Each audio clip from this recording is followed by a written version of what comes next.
The cargo bay of Station Theta-7 reeked of oil, burnt metal, and desperation. Marcus Chen wiped his greasy hands on his coveralls and squinted at the massive hulk that had just been towed in. The ship looked like it had been chewed up by a space kraken and spat out twice. Hull plating hung loose like broken teeth. Engines were dark and silent, and the entire vessel listed to one side like a drunk sailor. "Well, that's the ugliest piece of junk I've seen all month," Sarah Martinez muttered, adjusting her tool belt. Her partner, Jake Williams, just whistled low, the sound echoing in the cavernous bay. The three humans stood before what appeared to be a complete wreck. The ship was enormous, easily 3 times larger than most civilian vessels they'd worked on, but its design was unlike anything in their databases. Flowing curves mixed with angular sections, and strange symbols were etched into the hull wherever the damage hadn't scraped them away. Station Command says it's some kind of alien luxury cruiser, Marcus read from his tablet. Owner wants it fixed, no questions asked, payment in advance. Credits are already in our account. Sarah raised an eyebrow. How much? Marcus showed her the screen. Both Sarah and Jake's jaws dropped. That's enough to buy our own station, Jake stammered. Which is exactly why we're not asking questions, Marcus replied firmly. We fix ships. That's what we do. We don't care if it belongs to a crime lord, a religious cult, or the Queen of Andromeda herself. The 3 mechanics had been working together for 5 years, ever since they'd been discharged from the Earth Fleet's engineering corps. They'd built a reputation for being able to fix anything that flew, crawled, or jumped through space. Their small operation on the frontier station took the jobs that the big corporate repair yards wouldn't touch, usually because the work was too difficult, too dangerous, or the clients were too shady. As they approached the ship, Marcus noticed something odd. Despite the extensive damage, there were no blast marks from weapons fire. No laser burns, no projectile impacts, no radiation scarring. The damage looked almost natural, as if the ship had been torn apart by gravitational forces or cosmic storms. Run a full diagnostic, Marcus instructed. I want to know what we're dealing with before we crack this thing open. Sarah powered up her scanner and began walking the perimeter of the ship. Energy readings are weird, she called out. There's still power flowing through the hull, but it's not like any system I've seen. It's almost like the entire ship is one big circuit. Jake was examining the docking port. Good news is the airlock seems intact. Bad news is I can't figure out how to open it. There's no manual override, no emergency release, nothing. Marcus joined him at the airlock. The door was seamless, made of some kind of blue-black metal that seemed to shimmer in the station's lights. The symbols around the frame pulsed faintly, as if responding to their presence. Let me try something, Marcus said. He pressed his palm against the door. Nothing happened for a moment. Then the symbols flared bright blue, and the door split down the middle with a soft whisper of escaping atmosphere. How did you know to do that? Sarah asked, suspicion clear in her voice. Marcus stared at his hand, then at the door. I didn't, it just felt right. They exchanged glances. In their years together, they'd developed an unspoken communication system. All 3 were thinking the same thing. This job was already getting weird, and they hadn't even stepped foot on the ship yet, but the credits were real. And they'd dealt with strange alien technology before. Marcus led the way into the ship, emergency lights casting eerie shadows on the walls. The interior was even more impressive than the exterior suggested. The corridors were wide enough for 6 people to walk abreast, and the ceiling curved gracefully overhead. Everything was built on a grand scale, as if designed for beings much larger than humans. Artificial gravity is still working, Jake noted, checking his instruments. Atmosphere is breathable too, though it's a little thin. They made their way toward what their scans indicated was the engine room. The ship's internal layout was confusing. Rooms seemed to be arranged in patterns that made no logical sense, and corridors branched and merged in ways that hurt to think about too hard. It's like walking through a piece of art, Sarah murmured. Everything's beautiful but completely impractical. Marcus was studying the walls as they walked. The same flowing script that decorated the exterior was carved into panels throughout the ship, but here it was illuminated from within, creating a soft amber glow. Occasionally, sections would pulse brighter as they passed, as if the ship was aware of their presence. They reached what appeared to be the main engine room and stopped dead in their tracks. The space was enormous, easily the size of a small hangar. In the center sat 3 massive engines, each one the size of a building. But these weren't like any engines they'd ever seen. Instead of the brutal, industrial look of human or most alien technology, these looked almost organic. Smooth curves and flowing lines with conduits that pulsed rhythmically like veins. My God, Jake whispered. What kind of civilization builds something like this? Marcus was running scans with his tricorder. These aren't just engines. They're works of art. Look at the efficiency ratings. They're pulling energy from quantum vacuum itself. This is technology centuries ahead of anything in known space. Sarah had found an access panel and was peering inside. The damage is extensive, but it's not hopeless. Whoever owned this ship spared no expense. Every component is top grade, military specification or better. It's like someone took the most advanced technology in the galaxy and decided to make it beautiful too. As they explored further, the scale of the ship became apparent. This wasn't just a luxury cruiser, it was a flying palace. They found dining halls that could seat hundreds, recreational areas with impossible gardens growing under artificial suns, and quarters that were larger than most people's homes. But everywhere they looked, they found the same thing. Incredible technology wrapped in artistic beauty, all of it damaged by something that had torn through the ship like an angry god. Marcus stood in what appeared to be the main observation deck, looking out through the transparisteel at the stars beyond. Something about this place felt familiar, though he knew he'd never been here before. The ship seemed to be waiting, holding its breath as if it knew that help had finally arrived. Whatever this vessel was, whoever had built it, Marcus and his team were going to bring it back to life. They had no idea they were standing in the personal flagship of the Zephyrian Emperor, or that their success would change the balance of power in half the galaxy. All they knew was that they had the most challenging and lucrative repair job of their careers ahead of them. 3 days into the repair job, Marcus was beginning to understand why someone had paid them so much money. Every system on the ship was interconnected in ways that defied conventional engineering logic. Pull out one damaged component, and 3 others would mysteriously stop working. Fix a power coupling and suddenly life support would reroute itself through pathways that shouldn't exist. It's like the ship is alive, Sarah muttered for the 100th time, her hands deep in what they'd started calling the nervous system, a network of bioneural conduits that seemed to carry both power and information throughout the vessel. Jake looked up from where he was welding a hull breach. Maybe it is. I've been reading about some of the more advanced alien races. The Crystalline Confederacy grows their ships instead of building them. The Void Dancers use living metal that responds to thought. Marcus paused in his work on the main engine. Something Jake said had triggered a memory. Not his own memory, but something else. A flash of images. This engine room filled with beings of impossible grace, their elongated forms moving in perfect harmony as they tended to the ship's needs. He shook his head, trying to clear the vision. "You okay, boss?" Sarah asked, noticing his confusion. "Fine," Marcus lied. "Just tired. This ship is more complex than anything we've worked on before." That was an understatement. The technology they were dealing with was so advanced it seemed like magic. The engines didn't just burn fuel. They convinced space itself to move aside. The computers didn't process data. They dreamed it into existence. Even the basic life support systems operated on principles that human science barely recognized. But somehow, impossibly, Marcus found himself understanding it. Not intellectually, but instinctively. When he touched certain panels, knowledge seemed to flow into his mind. He knew which circuits to reroute, which crystalline matrices needed realignment, which quantum field generators required recalibration. Sarah and Jake had noticed his newfound expertise but hadn't said anything yet. They trusted him and results spoke louder than explanations. Under his guidance, they'd accomplished in 3 days what should have taken months. On the 4th day, they made their first major breakthrough.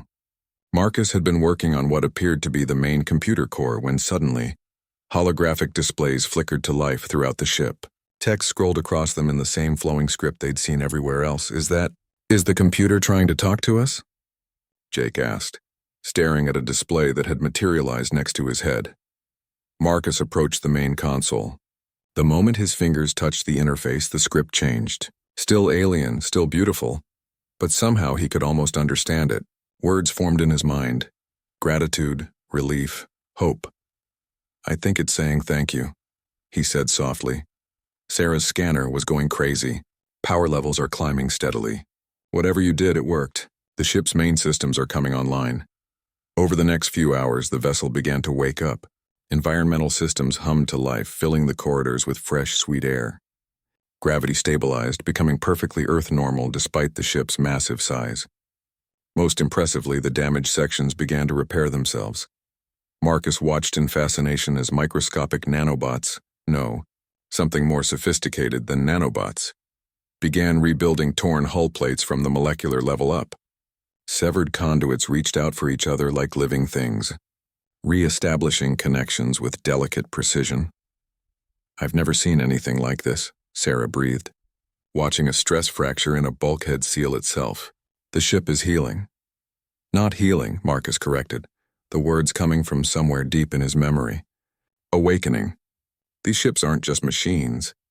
They're partners. They bond with their crew, learn from them, grow with them." His companion stared at him. "How do you know that?"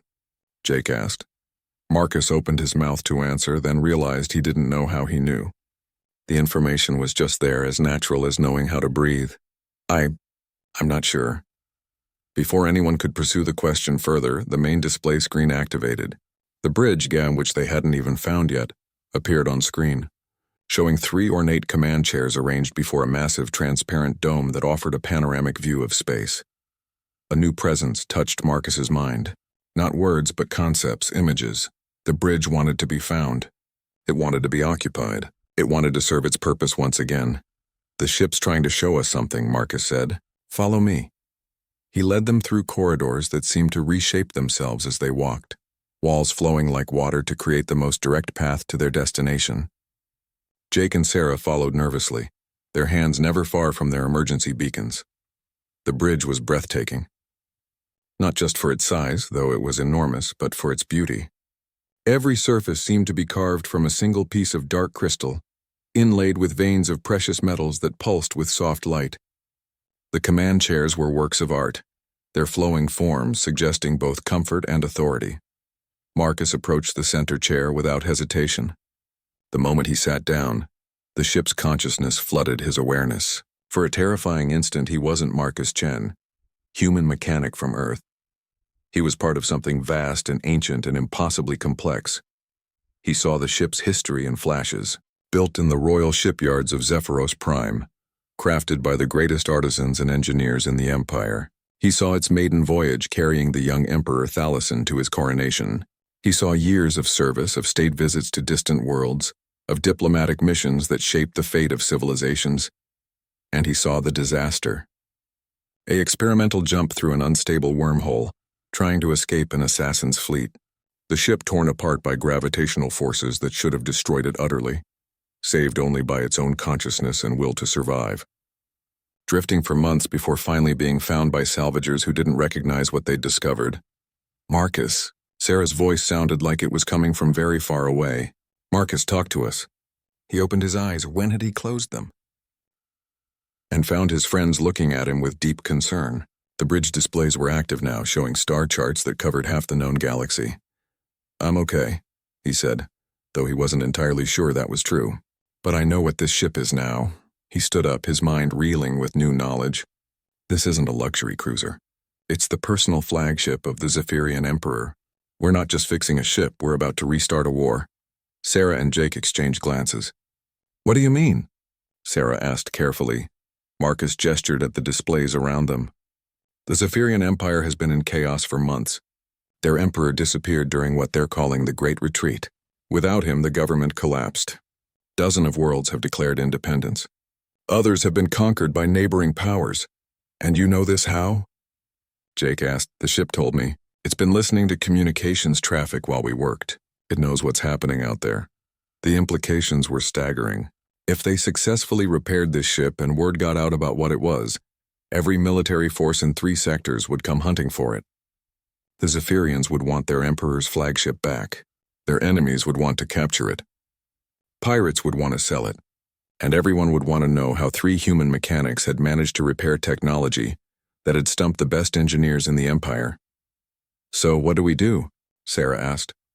Marcus looked at his hands, still tingling from the connection he'd made with the ship's consciousness. "We finished the job," he said finally. "We gave our word.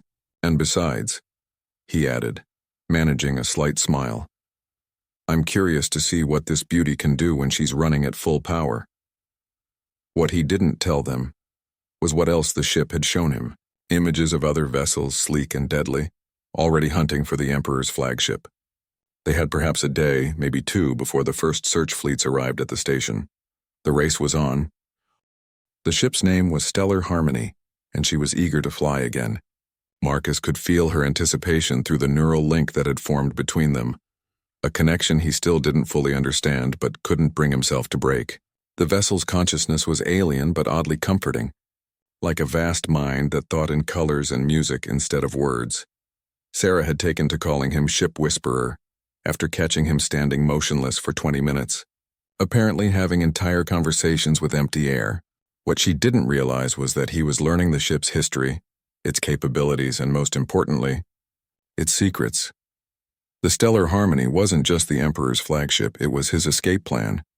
Hidden throughout its elegant exterior were weapon systems that could punch holes through battle cruisers, shields that could withstand the focused fire of entire fleets, and engines capable of outrunning anything in known space, all of it disguised as decorative elements that most beings would never look at twice. The main engines are at 90%, Jake reported from the engineering deck.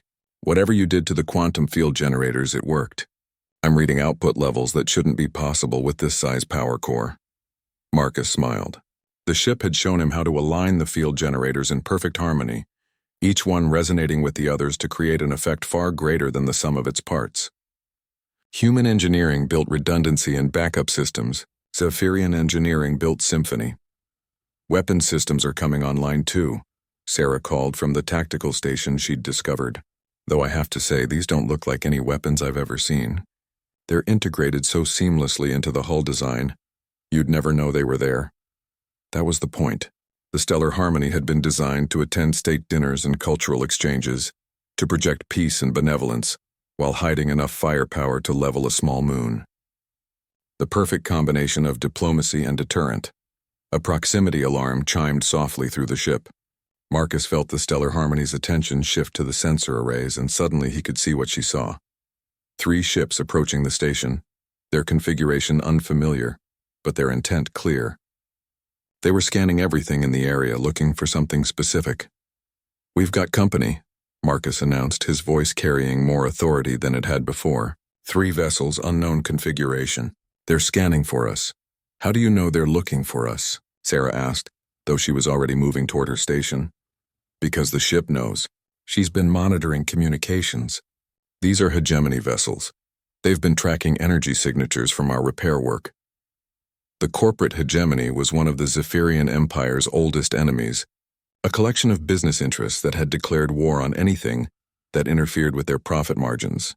If they got their hands on the Emperor's flagship, they'd either sell it to the highest bidder or strip it for technology. Jake's voice came over the comm from the engine room. "Marcus, we're not ready for a fight. Half the systems are still calibrating, and I haven't even started on the defensive arrays." "We won't be fighting," Marcus replied, settling into the command chair. The moment he made contact, he felt the ship's eagerness to move, to dance among the stars as she was designed to do. "We're leaving." "Leaving?" Sarah stared at him. "This is a repair station, not a military base. We can't just steal a customer's ship." "We're not stealing it. We're completing the job. The ship needs to be flight tested, and staying here means getting captured or destroyed." Marcus's hands moved across the control interface without conscious thought, the ship guiding his movements. "Besides, technically our contract says we repair the ship to full functionality. It's not fully functional until it can fly." The logic was questionable, but the approaching ships left them little choice. Station Theta 7 was a civilian facility with minimal defenses. 3 military vessels could take control of the entire station within minutes. "All right," Sarah said finally.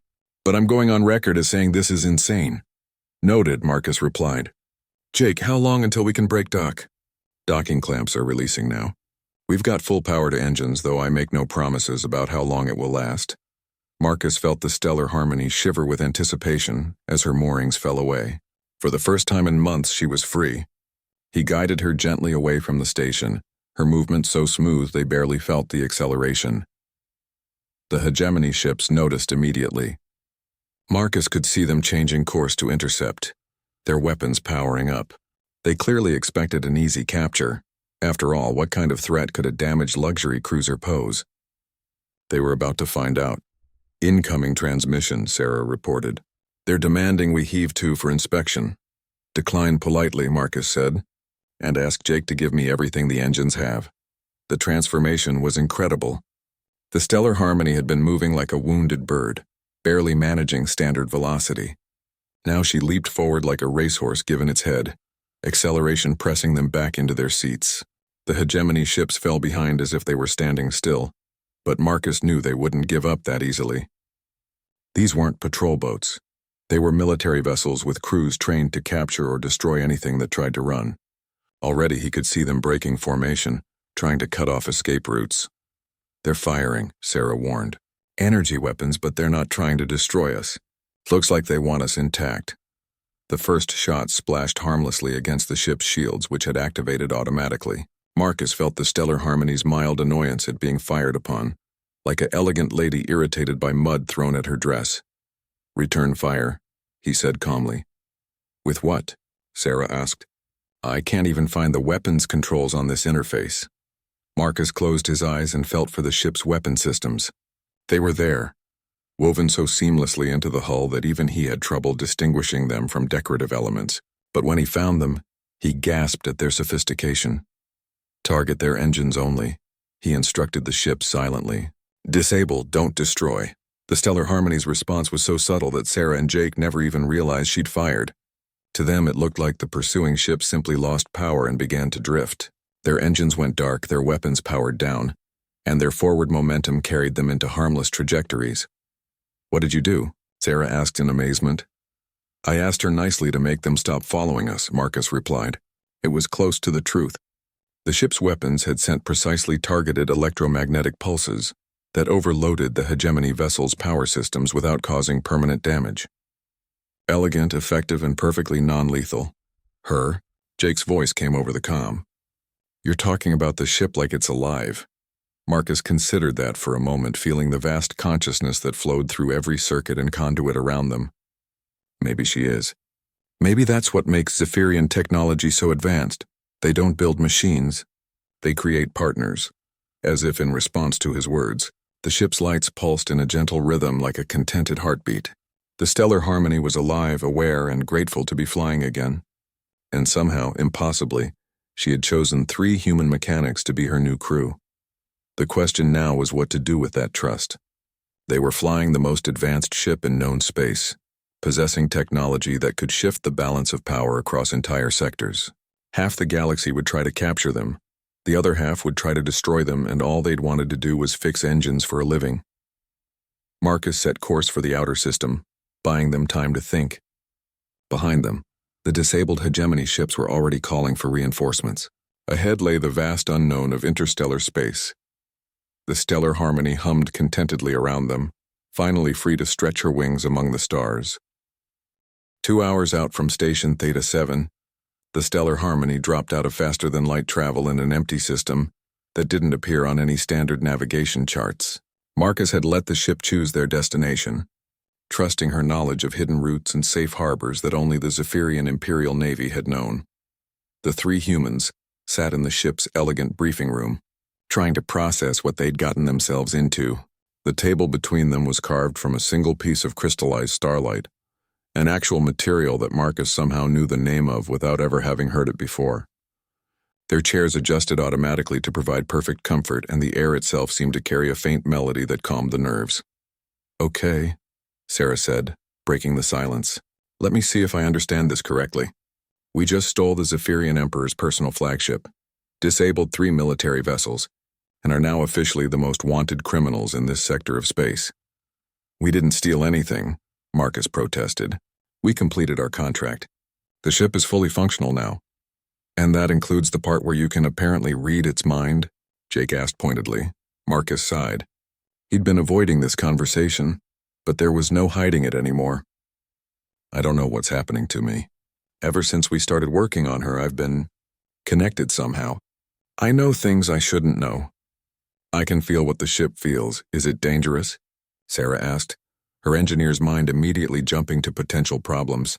I don't think so. It's more like Like having a really smart friend who doesn't use words to communicate. Marcus paused, trying to find the right analogy. You know how you can sometimes sense when someone is watching you. It's like that, but instead of feeling watched, I feel understood, as if responding to their conversation. The briefing room's display screens activated, showing a three-dimensional map of local space. Red markers indicated hostile forces, and there were a lot of them. The corporate hegemony, the Stellar Republic, the Crimson Tide Pirates, and at least 4 other factions all had ships converging on their last known position. They're hunting for us, Jake observed. Question is, what do we do about it? Marcus studied the tactical display, information flowing into his mind from the ship's vast databases. The Stellar Harmony had spent decades gathering intelligence, visiting dozens of worlds, observing the complex dance of interstellar politics. She knew things that could reshape entire governments.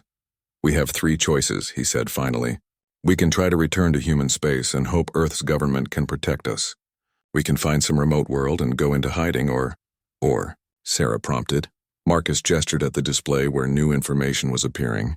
Ship movements, communication intercepts, battle plans. We can do what the ship wants to do. Find Emperor Thalison and restore him to his throne. The room fell silent. Outside the transparent dome above them, ancient stars watched and waited. You're talking about getting involved in an interstellar civil war, Jake said slowly. We're mechanics, Marcus. We fix things that are broken. We don't rebuild empires, don't we? Marcus asked. Look what we've accomplished in the last week.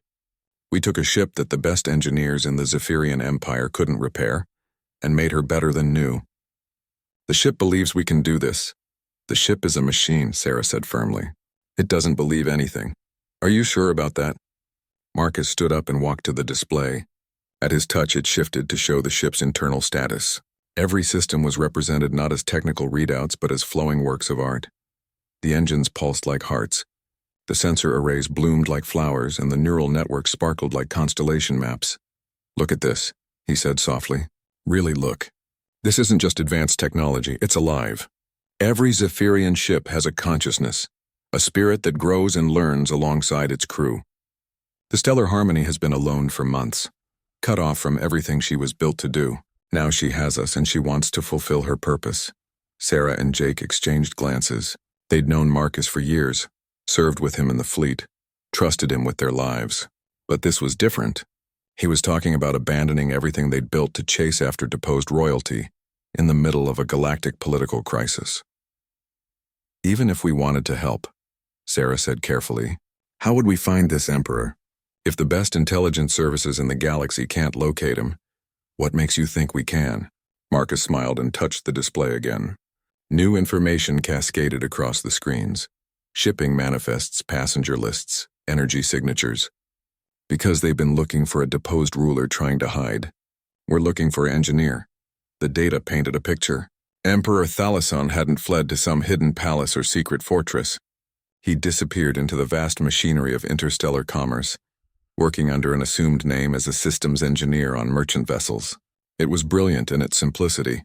Who would think to look for galactic royalty in the engine rooms of cargo haulers? He's been hiding in plain sight, Jake realized, working his way through the outer colonies, probably trying to make contact with loyal forces. And according to the ship's analysis of recent shipping data, Marcus added, he's currently serving aboard a refugee transport called Hope's Dawn, heading for the Kepler Foundation colony world. The Kepler Foundation? Sarah's eyes widened. That's a human organization. They specialize in helping displaced populations find new homes. Marcus felt the ship's approval wash over him like warm sunlight. The Stellar Harmony had been tracking her Emperor's movements for weeks, using her sophisticated sensors to identify the unique quantum signature of his personal shield generator. Now that she had a crew capable of understanding her data, she could finally act on her loyalty. So what's the plan? Jake asked. We fly up to this refugee ship, introduce ourselves, and ask the Emperor if he'd like a ride home? Something like that, Marcus replied. But first we need to make sure we can protect him. The hegemony isn't the only faction hunting for the Stellar Harmony. Once word spreads that the Emperor's flagship is active again, every military force in the sector will come after us. The ship's tactical systems provided him with a comprehensive threat assessment. It wasn't encouraging. They were outnumbered thousands to one, facing enemies with superior numbers and intimate knowledge of local space. Their only advantages were the stellar harmony's advanced technology and the element of surprise. "We'll need allies," Sarah observed, studying the same data Marcus was seeing. "Someone with ships, resources, and a reason to support the Empire." Marcus smiled as the ship provided him with another piece of information. "The ship says there are loyal forces still operating in exile. Admiral Kalen Stormwind has been gathering the remnants of the Imperial Navy at a hidden base in the Nebula of Sorrows. If we can reach her—" "Wait," Jake interrupted. "Admiral Stormwind? The Butcher of Sigma Draconis? That's hegemony propaganda," Marcus replied, though he wasn't entirely sure how he knew that. "She's loyal to the Empire and skilled enough to make our enemies think twice about attacking. The plan was insane, impossible, and likely to get them all killed. They would have to cross hostile territory, contact a deposed emperor who might not trust them, convince him to return to a throne that might no longer exist, and somehow survive long enough to matter." But as Marcus looked at his companions, Sarah with her brilliant engineering mind, Jake with his unshakable determination, he realized they'd already made their decision. They'd committed themselves the moment they'd chosen to wake the stellar harmony instead of just repairing her systems. "All right," Sarah said finally, "but we do this smart. No heroics, no unnecessary risks. We're engineers, so we approach this like an engineering problem. Identify the requirements, design a solution, and build it step by step." Marcus felt the ship's joy surge through the neural link. The stellar harmony had waited months for this moment, and now her chosen crew was ready to help her find her way home. The hunt for the lost emperor was about to begin. The Hope's dawn was exactly what Marcus had expected. A converted cargo hauler straining under the weight of too many desperate people and too little hope. The refugee ship limped through space on failing engines, her hull patched with whatever materials her crew could scavenge. Through the stellar harmony's sensors, Marcus could see the human vessel's struggle for survival written in every stress fracture and jury-rigged system. "She's not going to make it to Kepler Foundation space," Sarah observed, studying the sensor readouts. "Those engines are running at 90% failure probability. They'll lose power completely within the next 6 hours. Which explains why the Emperor is aboard," Jake added. "If he's working as an engineer under an assumed name, he'd naturally gravitate toward ships that need his expertise." Marcus felt the stellar harmony's gentle concern for the struggling vessel. Despite being built for luxury and ceremony, she retained a deep compassion that seemed fundamental to Zephyrian technology. The ship wanted to help, and Marcus found himself agreeing. "We're going to offer assistance," he announced. "If nothing else, it gives us a legitimate reason to get close." "And if they refuse help from an unknown vessel?" Sarah asked. Marcus smiled, feeling the ship's amusement ripple through their connection.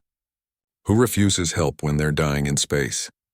The stellar harmony approached the refugee ship with deliberate casualness, her elegant lines disguised by holographic projectors that made her appear to be a mid-range merchant vessel.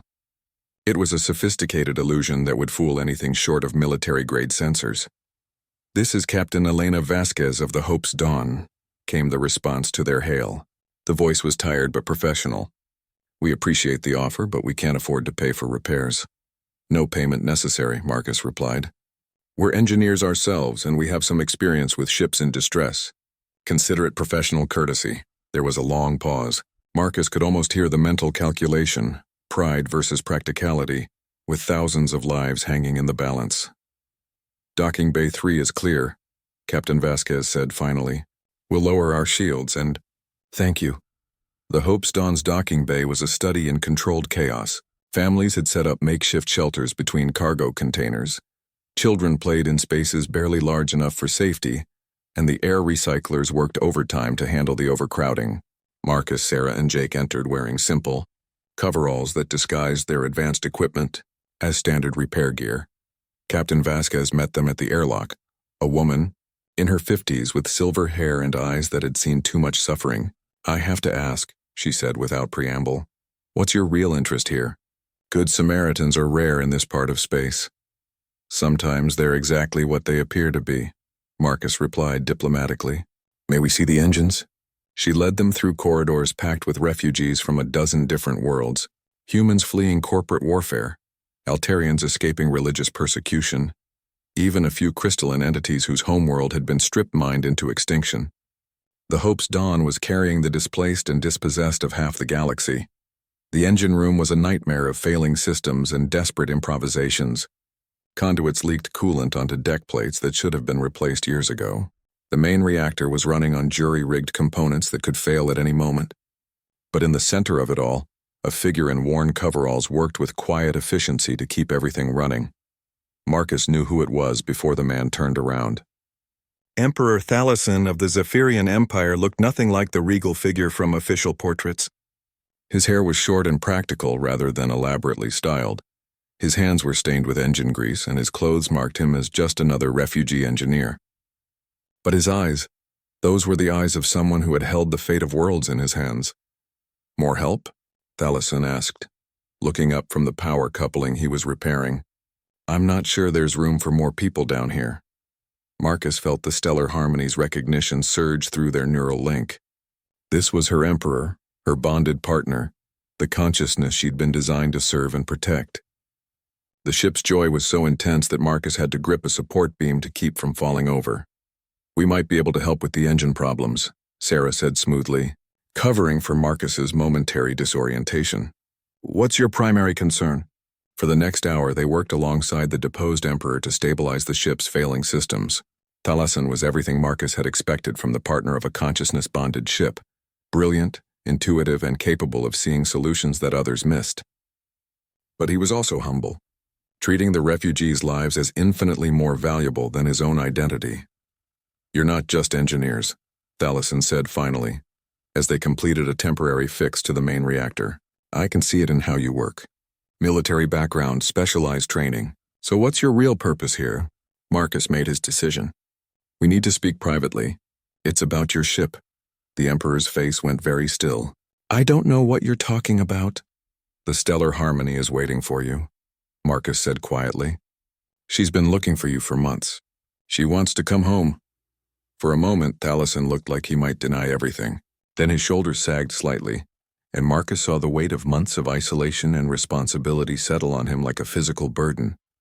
"She survived?" he whispered. "More than survived. She's fully operational and ready to serve." "That's impossible." "The damage from the wormhole collapse was extensive but not fatal," Jake interrupted, "though it took us the better part of a week to bring her systems online." Thalassen stared at them with growing understanding. "You're the engineers who repaired her. But how did you know to look for me?" "We didn't," Marcus admitted. "She told us. The ship has been tracking you, waiting for the right moment to reunite." The Emperor was quiet for a long time, staring at the failing systems around them. "Even if what you're saying is true, I can't leave these people. The Hope's Dawn will never reach Kepler Foundation space without constant maintenance, and I'm the only engineer qualified to keep her running." "What if we offered an alternative?" Sarah asked. "Our ship has more than enough space for everyone aboard the Hope's Dawn. We could transport them safely to their destination." "In exchange for what?" Thalassen's voice carried the wariness of someone who'd learned to distrust easy solutions. "Nothing," Marcus replied. "It's the right thing to do." The Emperor studied them carefully, and Marcus felt like he was being measured against some invisible standard. Finally, Thalassen nodded slowly. "I need to discuss this with Captain Vasquez. If she agrees to the transfer, I'll consider your proposal." The negotiations took 3 hours. Captain Vasquez was initially suspicious of the offer. In her experience, nothing was ever free, especially in frontier space. But when the stellar harmony dropped her holographic disguise and revealed her true magnificence, skepticism turned to awe. "Mother of stars," Vasquez breathed as she stared at the elegant vessel through the viewport. "What is that?" "Hope," Emperor Thalassen said simply. "That's Hope." The transfer operation began immediately. The stellar harmony's cargo bays reconfigured themselves automatically to accommodate the refugees, creating comfortable living spaces with proper life support and privacy. The ship seemed to take personal joy in caring for the displaced families, her systems humming contentedly as she provided shelter for those who had lost everything. Marcus watched from the bridge as the last of the refugees boarded. Soon the Hope's Dawn would be empty except for Captain Vasquez and a skeleton crew, who would take her to a nearby station for proper repairs. "It's been a long time since I stood on this bridge," Emperor Thalassen said softly. approaching the command chair that had once been his. I wasn't certain I'd ever see her again. She never doubted, Marcus replied. Ships like this, they don't forget their bonds. Thalison placed his hand on the command interface, and the bridge came alive with new energy. Displays brightened. Systems optimized themselves, and throughout the ship, the stellar harmony sang a song of reunion that only those bonded to her could hear. She's changed, the Emperor observed. Grown. There are new patterns in her consciousness, new harmonies. He looked at Marcus with sudden understanding. She's bonded with you as well. Marcus nodded. I didn't ask for it. It just happened. That's how it always happens. The ship chooses her crew as much as they choose her. Thalison smiled for the first time since they'd met. It seems the stellar harmony has decided to expand her family. As if in response, the ship's gentle consciousness touched all four of them, Marcus, Sarah, Jake, and their Emperor. For a moment, they were connected not just to the ship but to each other, sharing a unity of purpose that transcended species and background. The hunt for the lost Emperor was over. Now the real work could begin. The Nebula of Sorrows lived up to its name. Vast clouds of ionized gas twisted through space like frozen screams, their crimson and purple hues hiding sensor shadows where entire fleets could disappear. It was the perfect place for the remnants of the Zephyrian Imperial Navy to gather, lick their wounds, and plan for a return that might never come. Admiral Kalen Stormwind's reaction to the stellar harmony's arrival was everything Marcus had expected, and nothing he'd prepared for. The moment they dropped out of hyperspace at the hidden coordinates Emperor Thalison had provided, they found themselves surrounded by 24 Imperial warships, their weapons trained and ready to fire. Unknown vessel, came the crisp military transmission. You are in violation of Imperial space. Identify yourself or be destroyed. This is Emperor Thalison aboard the Imperial flagship Stellar Harmony, the Emperor replied calmly, requesting permission to come aboard Admiral Stormwind's vessel. The silence that followed stretched for nearly 30 seconds. Marcus could feel the Stellar Harmony's amusement at the human shock, transmitted through the neural link that had grown stronger since the Emperor's return. The ship was enjoying the dramatic reunion, her consciousness practically purring with satisfaction. When Admiral Stormwind finally appeared on screen, Marcus understood why the corporate hegemony had called her the Butcher of Sigma Draconis. She was tall and angular, with steel-gray hair pulled back in a severe bun and eyes that could cut through battle armor. But when she saw Emperor Thalison, her expression shifted from suspicion to something approaching relief. Your Majesty, she said, inclining her head in a slight bow. We had given you up for dead. Reports of my demise were greatly exaggerated, Thalison replied with a slight smile. Though I must admit there were times I shared that assessment. Permission granted to come aboard. Docking Bay 7. Stormwind's gaze shifted to Marcus and his companions. I assume these are the engineers who recovered your ship? Among other things, the Emperor said diplomatically. We have much to discuss. Admiral Stormwind's flagship, the Righteous Fury, was a study in martial efficiency. Every surface was functional, every decoration served a purpose, and the corridors rang with the sound of disciplined activity. The crew moved with the precision of a military unit that had been fighting a losing war, but refused to accept defeat. The Admiral's ready room reflected her personality. Sparse, organized, and dominated by tactical displays, showing the current disposition of forces throughout the sector. Marcus studied the readouts with growing concern. The Imperial forces were outnumbered at least 10-1, their ships scattered across dozens of systems, their supply lines constantly under attack. The situation is not encouraging, Stormwind said without preamble once they were all seated. In the months since your disappearance, we've lost control of 60% of Imperial space. The hegemony has absorbed the core worlds, the Stellar Republic has claimed the Outer Rim, and the independent systems are either declaring neutrality or joining whoever offers them the best protection. Emperor Thalison studied the displays with the calm assessment of someone who'd been expecting bad news. What about loyal forces? 300 ships scattered across a dozen hidden bases, perhaps 50,000 personnel total, enough to conduct raids and harassment operations, but nowhere near sufficient for a reconquest. Unless, Marcus interjected, feeling a sudden surge of information from the Stellar Harmony. You're not trying to reconquer territory. What if you're trying to demonstrate legitimacy? Both the Admiral and Emperor turned to look at him. Marcus felt Sarah and Jake's attention as well, their concern evident. He was about to suggest something that would either save the Empire or get them all killed. "Explain," Stormwind said curtly. Marcus touched the conference table's interface, letting the ship's consciousness guide his presentation. New displays appeared, showing shipping routes, communication networks, and population centers throughout former Imperial space. The Empire didn't fall because of military conquest, Marcus said, information flowing through him from the ship's vast databases. It fell because people lost faith in the government's ability to protect them. Every world that's declared independence, every system that's joined the hegemony, they did it out of fear, not loyalty to their new masters. Fear of what? The Emperor asked, though Marcus sensed he already knew the answer. Pirates, slave traders, corporate exploitation, alien raiders from the Dark Zone. Marcus highlighted dozens of incidents on the display. Without Imperial protection, the frontier worlds are being picked off one by one. The new governments promise security, but they can't deliver it. Their fleets are spread too thin, and they don't understand how to coordinate on an Imperial scale. Admiral Stormwind leaned forward, her tactical mind already seeing where Marcus was leading. "You're suggesting we demonstrate our capability to provide that protection?" "I'm suggesting we do what the Empire always did best," Marcus replied. "We show up when people need help. We solve problems that others can't handle, and we remind everyone why the Empire existed in the first place." The Emperor stood and walked to the main display, his hands clasped behind his back in a gesture Marcus recognized from official portraits. "It's an interesting theory, but 300 ships can't patrol the entire former Empire." "They don't have to," Sarah said, speaking up for the first time. "They just need to be visible when it matters. Hit the worst problems, the ones that generate the most news coverage. Let people see Imperial ships saving the day." Jake nodded agreement. "It's a public relations campaign with teeth.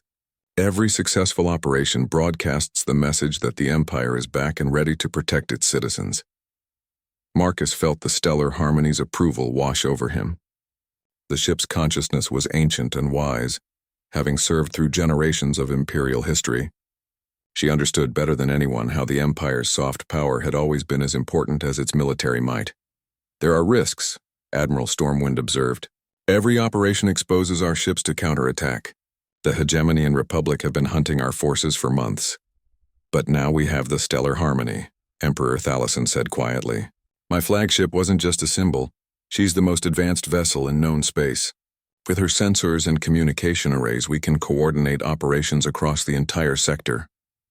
Marcus felt the ship's eagerness to serve, to fulfill the purpose she'd been designed for. The stellar harmony wanted to be the heart of a renewed empire, the brain that connected scattered forces into an effective whole. "It could work," Stormwind admitted after a long pause, "but it would require perfect execution. One major failure, one disaster that gets broadcast across the sector, and we lose whatever credibility we're trying to build." "Then we don't fail," Marcus said simply. "We plan each operation carefully, we use our advantages properly, and we make sure every victory counts for maximum effect." The Emperor looked around the room, studying each face carefully. "You understand what you're proposing?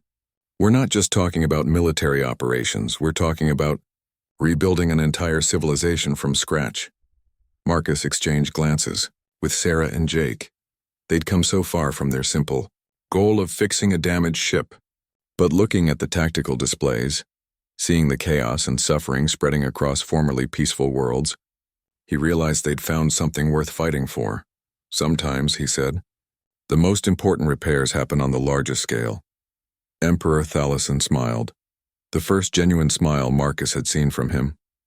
"Very well, Admiral Stormwind, begin planning our first operation. Let's remind the galaxy what the Zephyrian Empire stands for." As if in response to their decision, the stellar harmony's presence grew stronger in Marcus's mind. The ship was ready to begin the long journey home, to become once again the beacon of hope and stability she'd been designed to be. The restoration of the Empire was about to begin with 3 human engineers and 1 very determined starship leading the way. 6 months later, Marcus stood on the bridge of the stellar harmony as she gracefully descended toward Zephyros Prime. the capital world of the restored Zephyrian Empire. The planet gleamed like a jewel in space, its crystal cities catching the light of twin suns and scattering it in rainbow patterns across the atmosphere. The return journey had been longer and more difficult than anyone had imagined, but it had worked exactly as planned. Operation after operation, the Imperial fleet had appeared wherever crisis struck, providing aid to disaster-stricken worlds and protection to colonies under attack. Each success had been carefully broadcast across the galactic communication networks, building a narrative of competence and compassion that reminded everyone why the Empire had been trusted for so long. Approach control is requesting our intentions, Sarah reported from the communications station. Her voice carried the crisp confidence of someone who'd spent months coordinating military operations across dozens of star systems. Tell them Emperor Thalassen is returning home, Marcus replied, his hands resting lightly on the command interface. The neural link with the ship had evolved over the months, becoming as natural as breathing. He could feel her joy at seeing the homeworld again, mixed with pride at the role she'd played in the restoration. Jake looked up from the engineering console where he'd been monitoring the ship's systems. All green across the board. She's purring like a contented cat. That was an understatement. The stellar harmony was practically radiating satisfaction. Not only had she been instrumental in restoring the Empire, but she'd gained something unprecedented in Zephyrian history, a mixed crew that included beings from outside the Empire's traditional species. Marcus, Sarah, and Jake had become more than engineers. They were bridge officers, tactical advisors, and friends to both the ship and her emperor. Emperor Thalassen approached Marcus's station, his official robes replaced by the simple coveralls he'd worn as a refugee engineer. He'd insisted on maintaining that practical approach even as his empire was rebuilt around him. The Council of Worlds is waiting, he said quietly. They want to formally reinstate imperial authority and begin the process of rebuilding our government. Nervous? Marcus asked. Terrified, Thalassen admitted with a smile. It's one thing to inspire hope from the bridge of a starship. It's another to actually govern hundreds of worlds with billions of citizens who've learned to be suspicious of authority. Through the ship's sensors, Marcus could see the orbital platforms surrounding Zephyros Prime coming to life. Defense stations that had been dormant for months were powering up, their energy signatures broadcasting welcome rather than threat. Civilian ships were moving to escort positions, their crews eager to see the legendary flagship that had become the symbol of Imperial renewal. Incoming transmission from the surface, Sarah announced. Admiral Stormwind requests permission to coordinate the welcoming ceremony. Marcus felt the Emperor's amusement through their shared connection to the ship. Tell the Admiral we appreciate the gesture, but we'd prefer to keep things simple. The Stellar Harmony will dock at the Imperial yards for maintenance and crew rotation. Crew rotation? Jake asked with concern. Not replacement, Thalassen assured him quickly. Expansion. We've learned something important over these past months. Diversity of perspective makes us stronger. I'm formally requesting that you three accept permanent positions as senior officers in the Imperial Navy. Marcus exchanged glances with his companions. They'd discussed this possibility during the long journey home, but hearing it stated officially was still surprising. What exactly are you offering? Sarah asked practically. Chief Engineering Officer for Marcus, Senior Communications and Intelligence Officer for Sarah, and Master of Ship Systems for Jake, the Emperor replied. With full diplomatic immunity, imperial citizenship, and the authority to speak for the throne when necessary. And the downside? Jake asked suspiciously. You'll be helping to rebuild a civilization from the ground up, dealing with political intrigue that makes military combat look simple, and working with alien technologies that might drive you insane.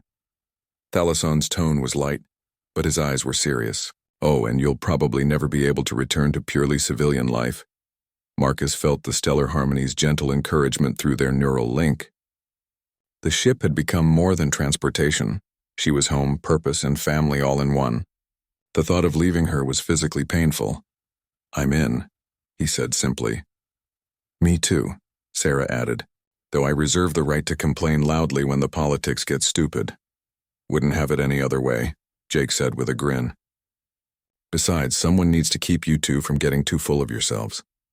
The docking procedure at the Imperial Yards was flawlessly executed, the Stellar Harmony sliding into her berth with the grace of a dancer returning to center stage.